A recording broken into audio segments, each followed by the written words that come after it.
Me. I am Dorothy Fahn, Dorothy Elias Fahn, voice actor from Los Angeles, California.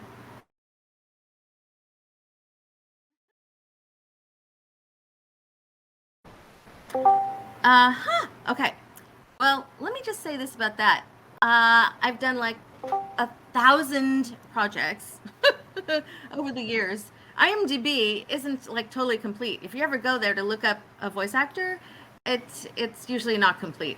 But you might know me as Mercedes in Fire Emblem Three Houses and Fire Emblem Warriors Three Hopes, or Renea from Fire Emblem Shadows of Valentia Echoes, and Danganronpa, Chihiro Sayaka, and Sumugi. That's a game also if you don't know it. In anime, I play Konan in Naruto, Meryl in Trigun, Kia Kamado in Demon Slayer. A lot of stuff, a lot of different stuff.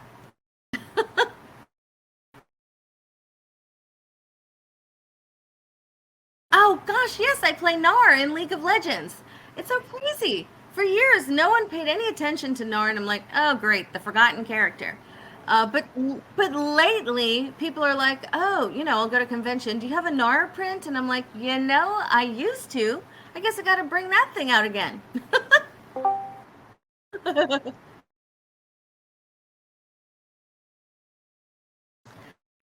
Um, okay, before I voice acting wasn't even on the radar back in my day. I'm that old. Um, so I was an actor. I was a stage actress. I did a crap ton of musicals and plays, and I got to travel the country doing, musicals, and went to Singapore one time, did a musical there. Um, and the goal back then was to get on camera work because that's what paid big money. Um, it didn't work out that way, and it's totally fine because right now I would way not want to be on camera. It's like you have to like look perfect and forget about it. Forget it. I don't need that.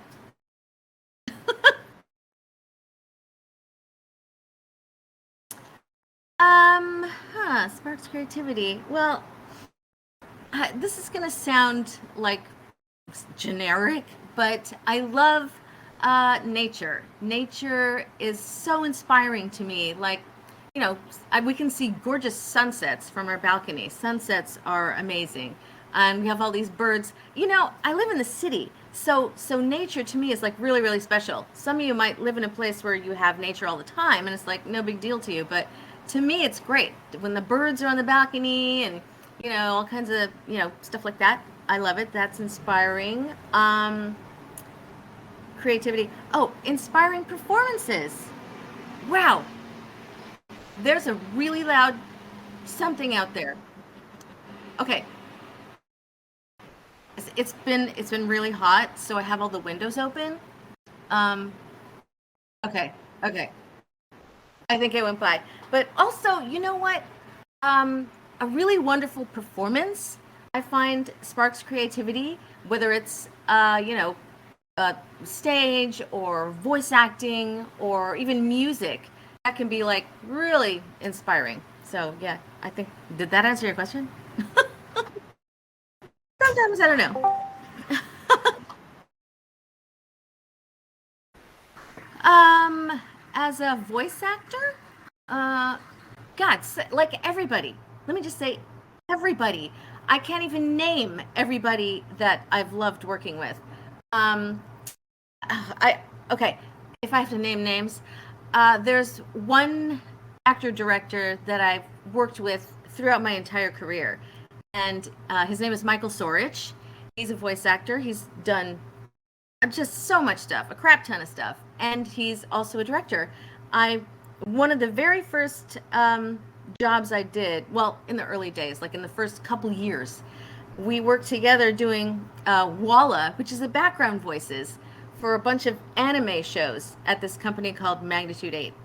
And Magnitude 8 had a booth that was the size of a broom closet. And they had four of us in there. Four of us in this sweat box doing background voices. But so you become friends real quick. And And to now, even now, I've worked with him throughout the years as an actor. He directs me. We've been working on this show called Comey Can't Communicate. Oh, good, the dishwasher stopped. Yay. Um, in which I play the mom, and he's the director on that show. I play the mom in like 9,000 shows. So yeah, so Michael Sorich, he's one of the best. He's just in the top like 5 people that I've worked with. Um, well, okay. If if I'm doing an audition for something from home, they send you the sides and the picture of the character and a little description. So then you're on your own. You just try and figure out, okay, from the age of the character and the attitude of the character, from the description and from their lines, you try to come up with something. But if you have an actual gig, if you got the gig, they'll either say, okay, we like what you did for the audition, we're just going to go with that. So they'll play your audition, and then you'll go with that will be your character. Or they'll say, this is usually like for anime and games, you have to do it on the fly. Everything you do in anime and games is right now, immediately. You'll go in your first session on a new anime, and they'll say, okay, let's set the voice. So they'll say, okay, this is what you did, and we want you to be a little more, whatever it is, a little more attitude or a little more breathy or whatever it is. Play around with that for like a minute at most, and then you're like, okay, that's it. We're setting the voice. Yeah, everything's pretty much boom, boom, boom. Let's do it. So, yeah. Um, well, no, they're very different in that you always in anime are working with picture, with a product that's already created, and so you have to be able to act within the lip flaps that are already there. um, and in games you don't. In a game you go in and you just have your lines, kind of like original animation, uh, but you're still alone. In anime, you record one at a time alone. In video games, one at a time alone. In original animation, like The Simpsons or something, they all record together in a room. But in anime, 90% of the time, you're only going to work for 2 hours straight, a 2 hour block. That's, standard. Sometimes longer, sometimes shorter if you have just, a smaller role. But in games, if you have a decent role, which you often do. Sometimes you go in for small characters and you'll be in a 2 hour, but games are 4 hours. 90% of the time you will have a 4 hour session. So you have to like have your stamina ready to go. Whereas, after that, a little 2 hour anime job is going to seem like, this is nothing. I mean, you, energy wise, they give you a break after each hour. You get like 5 to 10, depending on how quickly the session is going.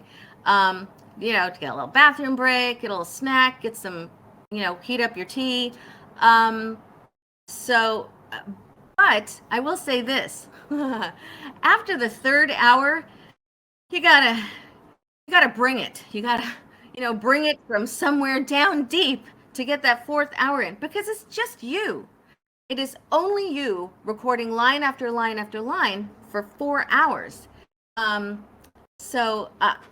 Early in my career, I found that somewhat daunting and exhausting. But I came to a place where it was like, you know what? My goal is to do the best job I can on every single line, one line at a time. Have these my one line at a time goals. Great. Oh, that makes the hour go way faster. Then it's like, oh, we got a break. Great. Now we're going back. And I have to eat on every single break. I have to have a granola bar, or if there's like a bagel sitting around, something, because your energy will wane. And we don't want that. um, it's it's interesting. Because when you're working by yourself in an anime or a game, you as an actor are acting just with the director and the engineer. Sometimes there's a client also on the line. So it is collaborative, but when you're doing original animation, which I've had the pleasure of doing many times, just not like The Simpsons to bring that up again. Um, it's way more fun. It's like super fun times. It's like recess at school because you usually know some of the people you're working with. There'll usually be at least like 5 or 6 people in there.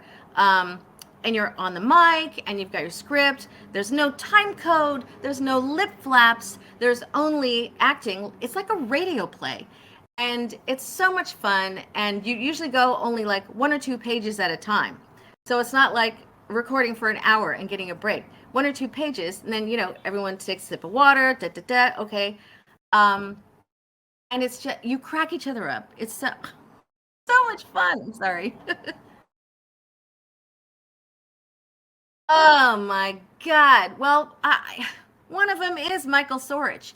He cracks me up like nobody else. That's one of the reasons why we're so simpatico.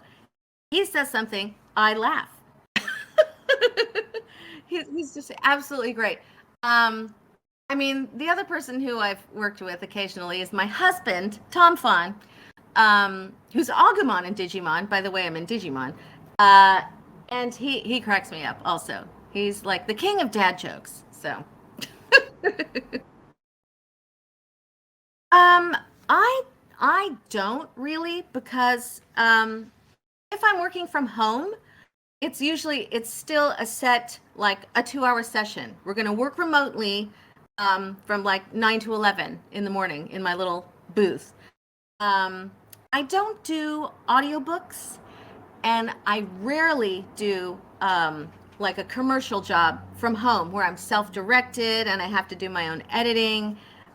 Those are the ones where time constraints are real. They'll say we need a 24-hour turnaround on this, and I don't have the tech skills for that.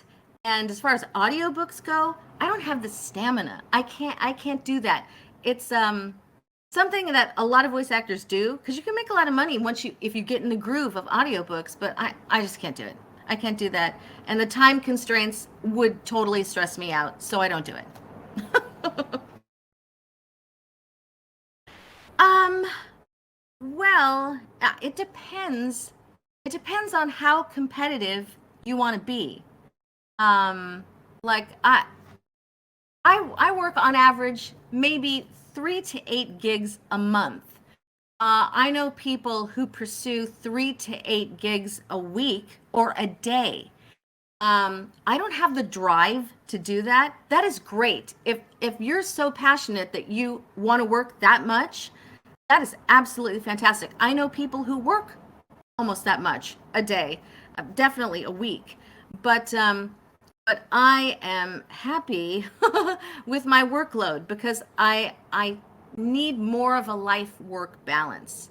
I have a family. I have to go visit my mother. I have to run all the errands because you know my husband's working and my daughter's got this going on. So I know it's extremely competitive, and I feel very lucky that I work as much as I do. I could work harder at getting more work, but I like this. I found this balance to be good for me.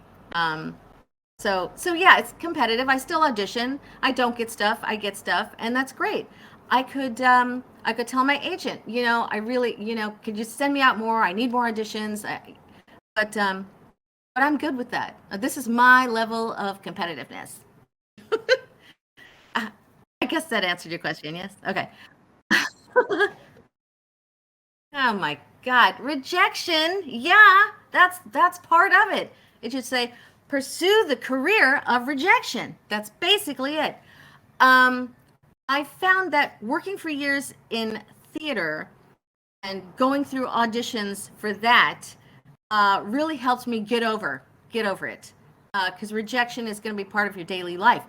Um, it's I had to tell myself, okay, especially with real animation and commercial auditions, I'm just ready to not get it.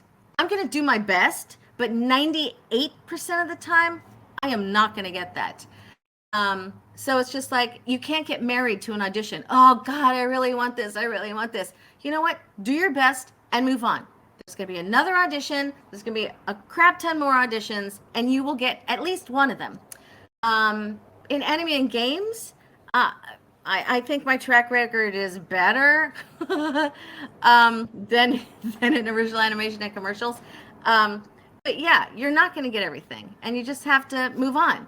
You, it's and I had to learn that because I would audition for something and go, "Oh my God, I would love to do this," and I'd like go over it in my mind, how great it would be, and blah blah blah, and you don't get it, and you're like in the dumps, and you're totally disappointed. Okay, yeah, that would have been great. But something else great's going to come along that you might not get. And there's something else, and then you're going to get one. And that's great.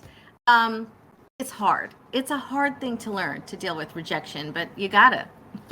You gotta do it, or you're going to be like sad sack all the time and move on to a different career. So, yeah. Yeah. Well, okay. My answer to that is there were a couple of projects that I remember. One of them was a game. One of them was one episode of Digimon where I played a different character from Lilymon or Ty's mom. It was they threw us in for different characters now and then, and I lost my voice after that episode. After 2 hours of playing a creature, I lost my voice. That was not good. And in this game that I was doing, I was supposed to play two different monster characters.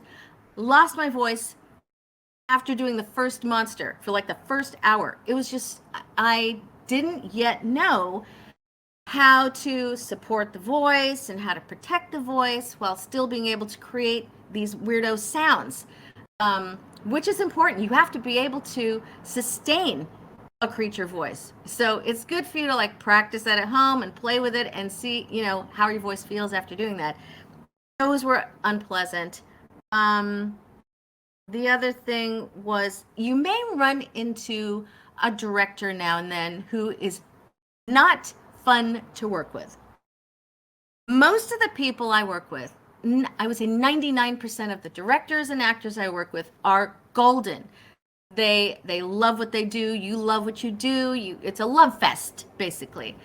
But now and then you'll come across someone and it's just unpleasant and negative, and the experience is kind of you might dread it.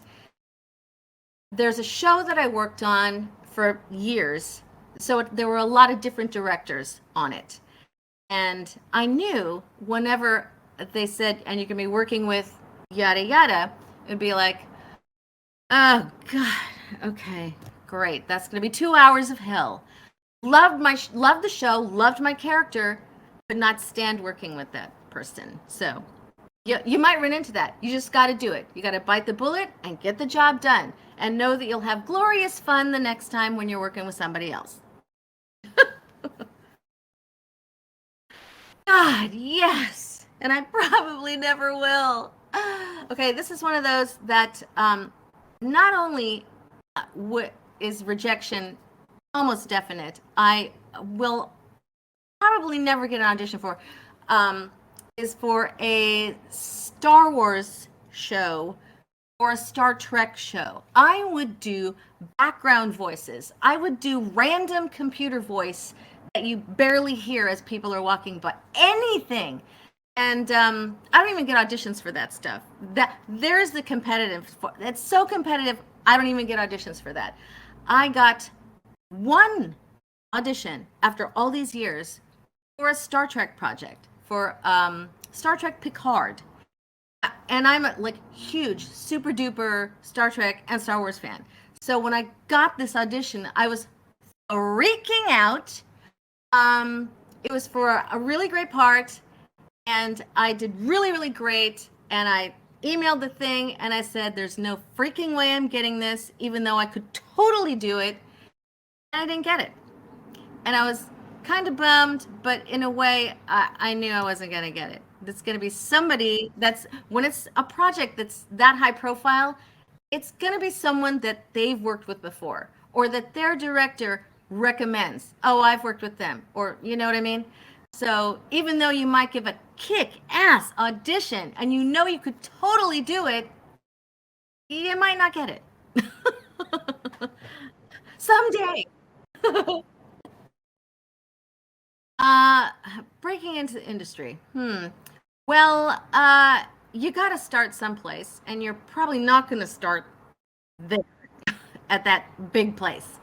Um, if you're starting out, you got to take acting classes. You got to learn to act because voice acting is acting. You got to be able to do those emotions, do those intentions, fill those highs and lows of the character. So take acting classes, do theater, hopefully good theater, not bad theater. And once you get some acting chops going, then start taking voiceover classes, learn some mic technique and how to do, because a lot of people record from home now remotely on anime. I've actually I had to learn that myself. When the pandemic hit, I had to create my own booth and start working from home remotely on games and anime. And I'll tell you, I am not technically minded, so it was excruciating to learn how to do that. So take classes in Audacity or Reaper or whatever it is, so that you can work from home. We used to say to people, if you want to be in voiceover, you got to move where the work is, which in the United States was LA, Texas, or New York. But now that so many people have home booths and there's so many options for creating a home booth, you don't really have to be there. You still need to figure out a way to make connections with people in other cities. But, once that's established, you can work from wherever you are and work for somebody in, who did I work for? Oh gosh, in Switzerland, or if you're in Idaho, you could work with somebody in LA. But you got to get the classes in. You gotta work on your craft, acting, singing lessons, baby. I cannot recommend highly enough because they help you find breath control and they help you extend your range so you can do, more characters. Everyone has a voice. And everyone that has a voice can be a voice actor. All you got to do is learn to act. I'm kind of going off. What was the question? I had to. Here's the thing. I had to do it like it was crunch time when the pandemic hit. Because boom, okay, we got to record from home. So I had to empty out half of the coat closet. When you come in the door and there's the coat closet, and I got acoustic panels and I put them all over the inside of the coat closet. And I got like I don't know what, something that was like my height where I could put my laptop on. And I had to find online, I had to find the right cord to hook into a hard line into, so that we could stream without interruptions. There was a lot. There was a lot to do. I had to upgrade my mic. I had to get a audio interface. It was just so much stuff that I had no idea. And here's the thing. You can do it much easier now because you can actually get someone to come to your home and help you set it up, like if you're wearing masks or whatever. But back then, I could have no one come help me. I had to put this whole booth together by myself and try and figure it out and kind of make it work. I still don't like working from home. Because the damn thing is so freaking hot. If it's a warm day, the booth is going to be a sweatbox. And all the technical aspects of, because they want you to backup record. They're recording you remotely in the session in your closet, but they usually want you to record a backup WAV file on your own. So I then have to make sure all my specs are right, everything, all the numbers are good, and I found that I prefer focusing all my energy on acting, which is why I prefer going in studio. The engineer then takes care of all that technical stuff, but I will do it from home now if some studios still want me to work from home. But uh, shoogie shoogie shoogie. I don't know. No. A keyword or phrase? No, not really. Just let's do it. Come on, let's do it. No, no. Went straight from theater to anime. But I don't know if I mentioned earlier there was nothing back then. This was a long time ago. There was no anime in the United States. There was no Toonami. There was no Crunchyroll. There was no nothing. There was when I was a kid, there was Speed Racer on TV and Kimba the White Lion, and that's all I knew from Japanese animation. And so I was doing theater, and we were pursuing on camera theater. But a guy that Tom works with, my husband, he worked at a film company, and they were friends and pal around. They would goof around. And he came to Tom one day and said, "Hey, I'm working with this guy now who has this these cartoons that he got from Japan, and they're in Japanese, and they want to make him into English."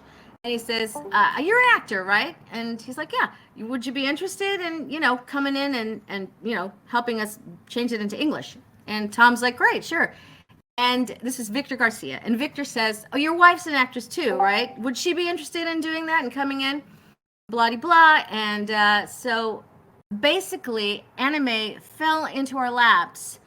Um, and we were like, "Oh, okay, yeah, this is a fun thing, sure." Thinking that we'll just go back to our lives after doing these like 3 Japanese cartoons. But that did not occur. Thank God. Because after those first few projects, then a few more came in, and a few more, and a few more. Suddenly, that's all we're doing.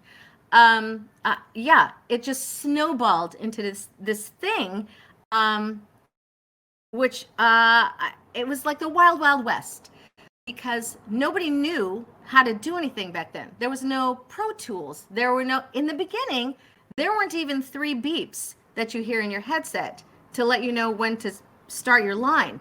I don't know if you guys know this, but when you're doing anime, it's timed to the lip flaps that are already there from Japanese. So they'll give you 3. They'll let you watch it first. You'll watch your first like few lines. Then you'll go to record. You'll hear 3 beeps in your headphones, and you come in on the imaginary 4th beep. So it'll be, you'll hear beep, beep, beep, start your line. But we didn't have that in the beginning.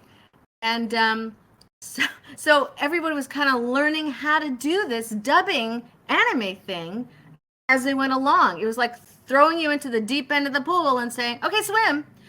But yeah, so from that point on, it just became more anime, and less time for theater, because I couldn't go out of town to do a show, which I sadly I did one time, and then I had to fly back every weekend to like record like my shows on Monday and then fly out to the show again. So so no more theater. But it was great. We did all this early stuff like Orgus, Battle Athletes, El Hazard. This was before the really amazing stuff happened. Like every show was totally fun. But when Trigun came along, I was just like, "Holy crap! I love this! Oh my god, this is what I do now." Okay, great. um, yes and no. I mean, I already, I had been acting, just being a stage actress for years. So the acting part was like fine. What I found challenging was trying to match the performance and the lines to the picture. That was completely new. I mean, I had done staged readings, so original animation would have been like nothing new to me. Um, but that's a skill that you guys, anyone interested in anime now, you can actually practice that now, because they've got subs um, online. You could like just read along with the dialogue and practice matching the lip flaps. There was zero of that when we were starting out. So that was the hard part for me. The acting part was easy. It was the timing of it that like after a certain amount of time of working a lot Then it becomes second nature. And once it reaches that point, you're golden. But for me, in the beginning, that was the toughest part. A brilliant voice actor is got to be a brilliant actor, basically. Um, brilliant voice actor. You need to be able to make decisions immediately. Like you'll be in, say, a game. You're recording a game, and you have your character set, and you're going along, and then you'll reach a section where they may not be sure what exactly is going to be happening. So they want you to give 2 or 3 different reads of each line. So they'll go, okay, give me 3 reads of this line. You have to be able to instantly make a decision to have 3 different intentions on that line. So if you're able to do that, that's great. That comes from experience and practice and taking classes. Brilliant voice actor. Yeah, the acting is more important than the voice. Even you might have an amazing voice. I met this guy at a convention who his voice was like it was in the basement. The sound of it was like, oh my god, that is fantastic. If you have a voice like that, that's great. But you also need to learn how to act, because if you go into a booth and you say the line, "Come on, guys, let's get out of here," and the director says, "I want you to do that again," but you're like terrified. Okay, great. And you record the line again and you say, "Come on, guys, get out of here." You have not taken direction. They're not going to hire you again. Regardless of how fabulous your voice sounds, you got to be able to act and take direction. Great actor. Yeah. And you got to be able to do it on the fly, because there's only, I think, one studio that I work with that sends you the script in advance. 9 times out of 10, you are not going to get the script in advance. When you walk in the booth, your script will be there. It'll be up on the screen or on the iPad, or sometimes you'll even have a paper script. But that's the first time you'll see it, is the day of your job. So you got to be able to work fast and make good choices and take direction. Yeah, brilliant voice actor. Yes. Kari Walgren. Kari Walgren is a goddess of voiceover, and she can do anything. She's so. First of all, she does have an amazing instrument. Her vocal range is extreme. She can vocally produce just about any voice they ask of her. Also, she can make great acting decisions on the fly. She's 100% every single time. I love Kari Walgren. I got to work with her a few times years ago, but now she's like huge, big star. So I don't really see her very much anymore.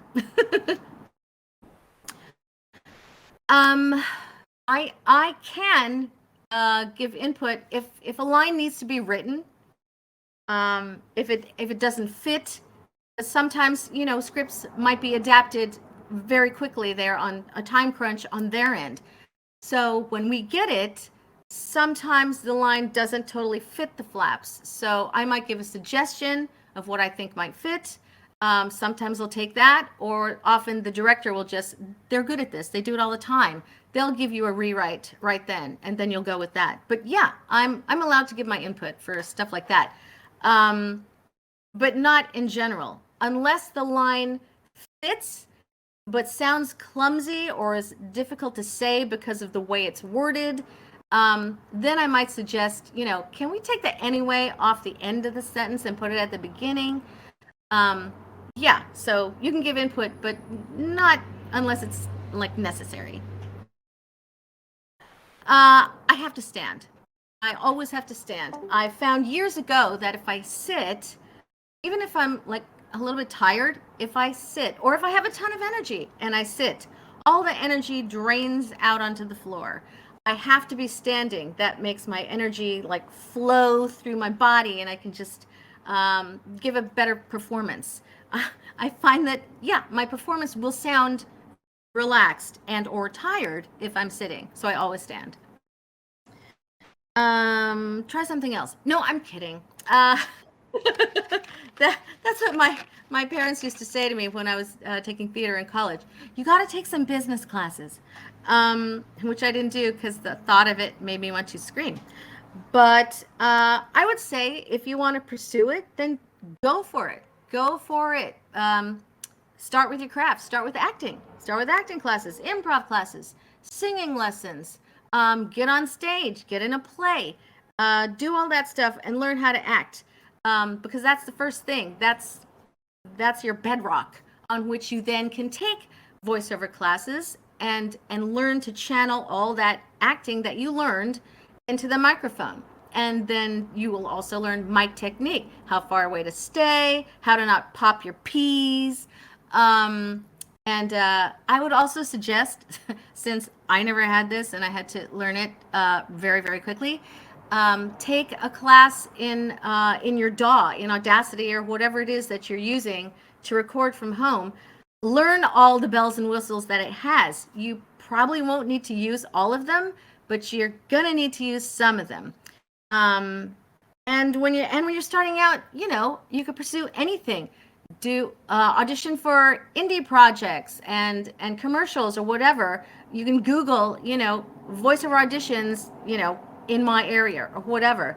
And because here there's something called Casting Call Club, and there's pay to play sites, and there's free sites that you can find auditions on. So I'm sure wherever you are, there's probably something like that. Um, Even college classes, I mean, we took acting in college. That was our major, and we learned a crap ton. It was totally great. Um, so do that, do all of that, have fun. If you find it's not fun, then, do something else. But here's the thing, if it's your passion, definitely pursue it. Pursue it, as much as you can. However, I say this from experience because I was a stage actor pursuing on camera. As you pursue this, it might take you a different direction. It might take you to the technical end. You might find that you're really good at the technical end and that you can do that in your sleep and make a lot of money doing that, or directing.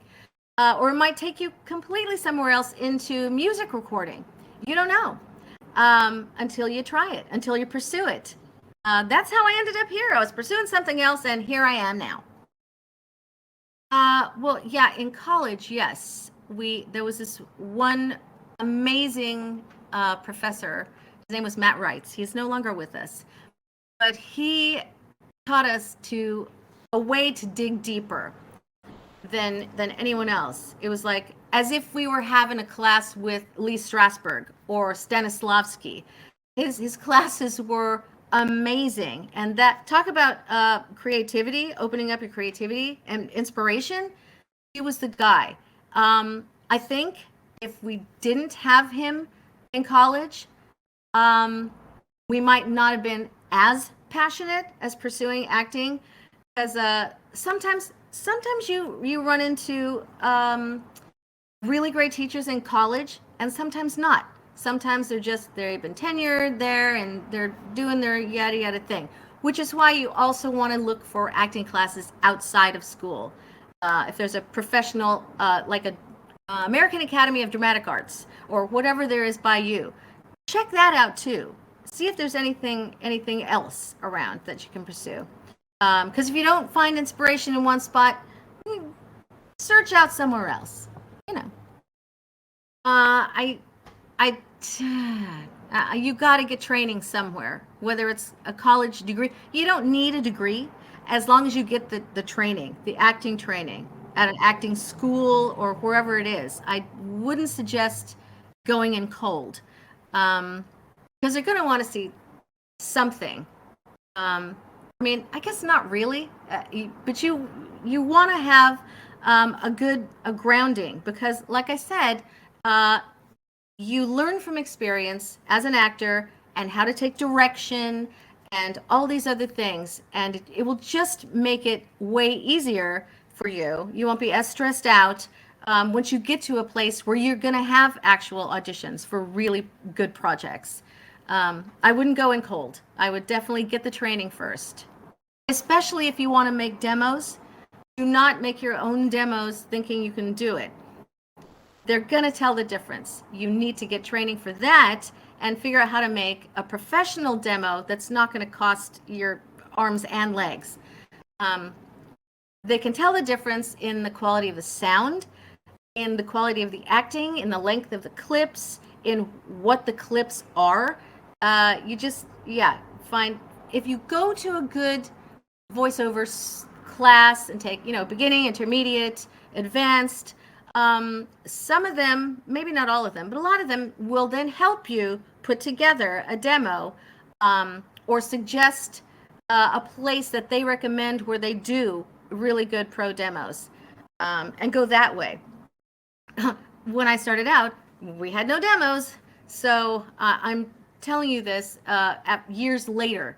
If I was going to do it now, that's how I would definitely do it. I'm not going in my booth and create my own demo and put my own little sounds and music to it, because it sounds like that. And you can't make a first impression a second time.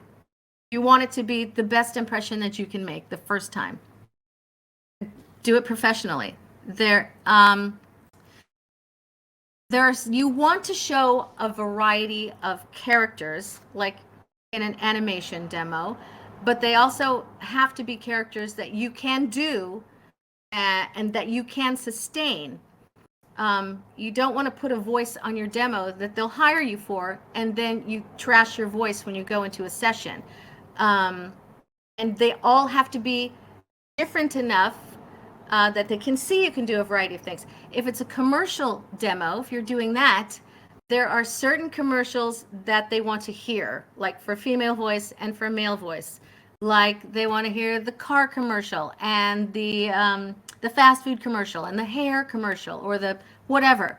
There's certain ones they want to hear, and how you do that and how you change your attitude for each one. Like,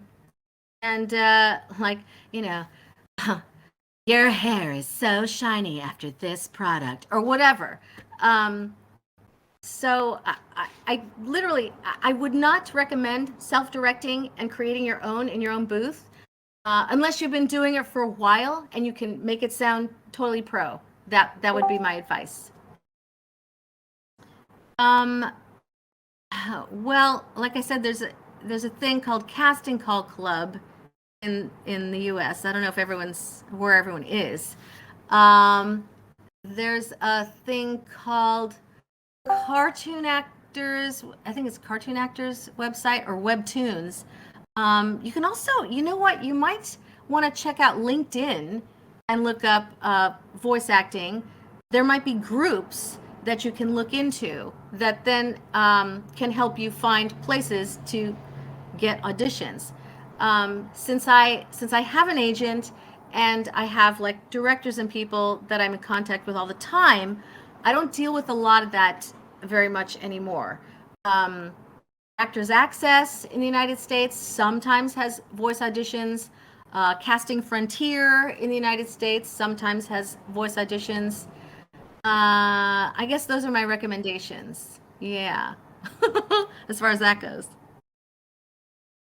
Oh, you know what? I have one other piece of advice for anyone who's going to pursue voice acting. Um, I somebody told me years ago, don't do impressions. Don't do impressions of other characters. But that's kind of fun. It's a good way to explore what you can do with your voice. And sometimes a bad impression of some other character might be good for a character that you're doing. Like I did, oh God, I was on this show called Q-Piz. It was original animation, so we were all sitting together, which was very fun. And I got to play a character called Feather. And when they told me I was going to be playing this character called Feather, I thought, oh, she'll be like this. She's Feather. She's probably light and airy and fun. So I go in, and Feather is nothing like that. Feather is this gigantic, hulking basketball player girl. And so I did my impression of Patrick Star from SpongeBob. So I did Feather, kind of like this. and they went with that. They liked that. My bad impression of Patrick Star became the voice of Feather. So I recommend doing impressions of anyone. If I hear a voice on TV that I think sounds interesting, I'll try and copy it. Do my impression of that. You know, I might be able to use that somewhere else along the line. You never know. Yeah, you have to use your diaphragm. I don't know if you've any of you have taken acting or voice or singing yet, but it's like breathing and from your gut and giving all your power from your diaphragm and not from your throat. We one of the early acting exercises we did in voice class in college was huh, huh, huh, doing that from your gut. That helps you find your diaphragm, so you find where to do it from instead of doing it from your throat. That will help protect your throat. Now, that said, even if you know how to breathe, even if you know to use your diaphragm, there might be monster creature characters that come along that require a raspiness or a growliness that will take a toll. Your voice will be tired at the end of that session, even if you're protecting it.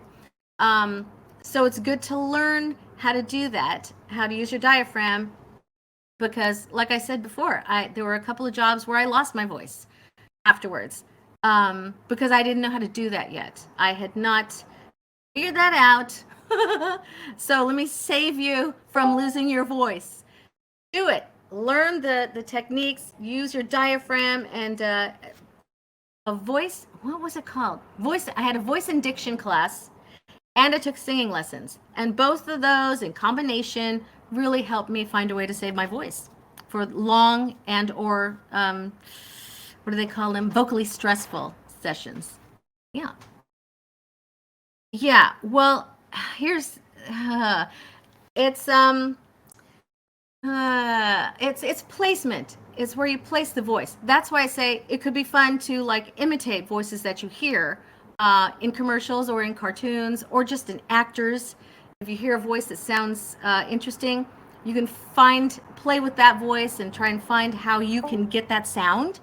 Um, for years, I did not think I could do a character like that, like Patrick Star, or like Konan in Naruto. Because I never went there. I didn't know I had that in me, you know. But I had been working with certain directors for years, and one of them said it was Mary Elizabeth. Mary Elizabeth McGlynn was directing me in Naruto, in a different part in Mabui, who was basically my voice. And I came in one day and she said, "I want you to play this part, Conan." I'm like, "Okay, let's see." So she showed me a scene, and I'm like, "I can't do that part. I've never done a part like that in my life." And she said, "No, no, no. I know you. I can hear it in your voice. I know you can do it. Here, let's play for a little bit. Let's work with that."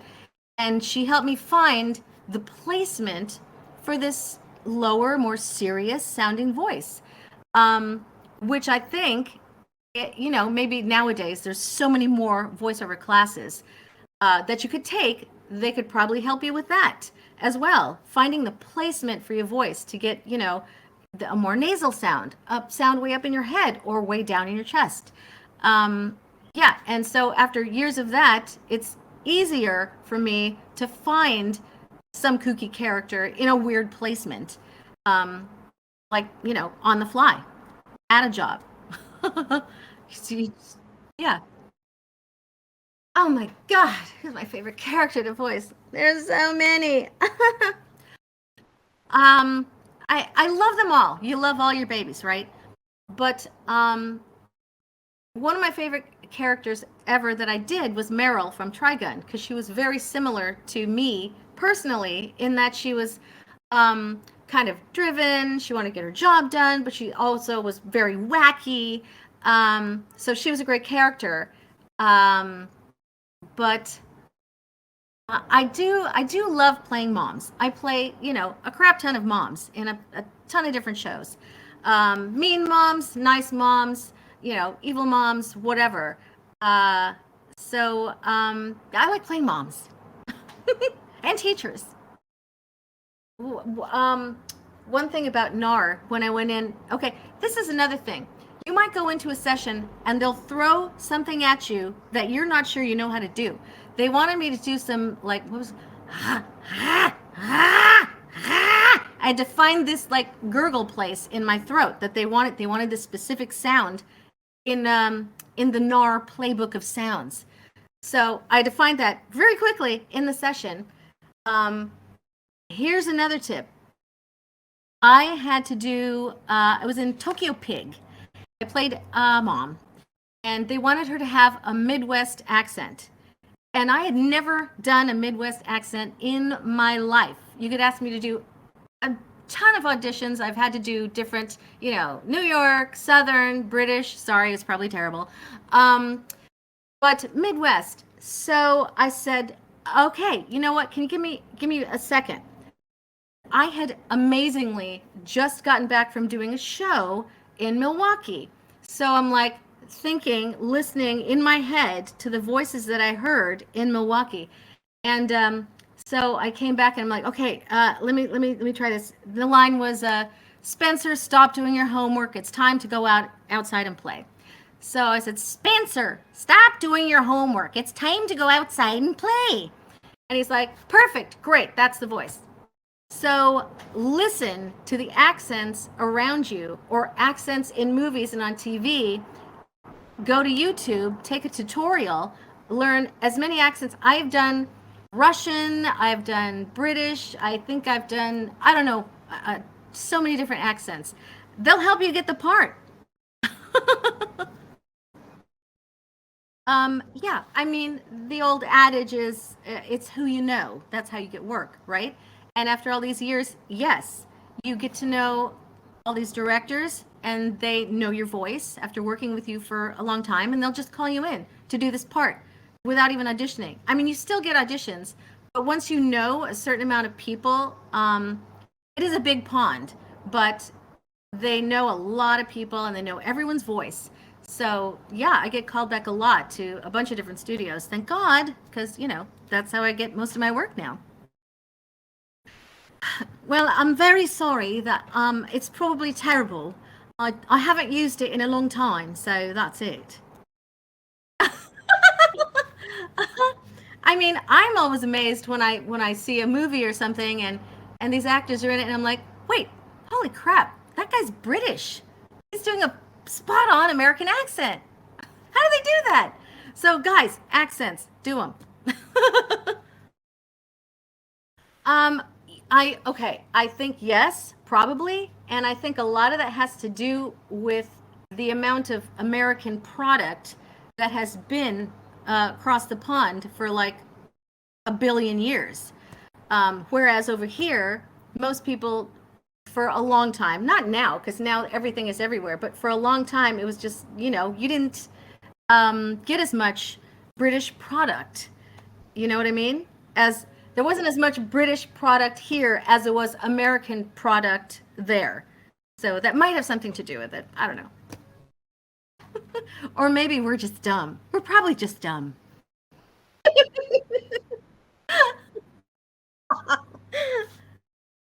All right. Thank you. It was fun. Hope you guys had fun. Bye, y'all.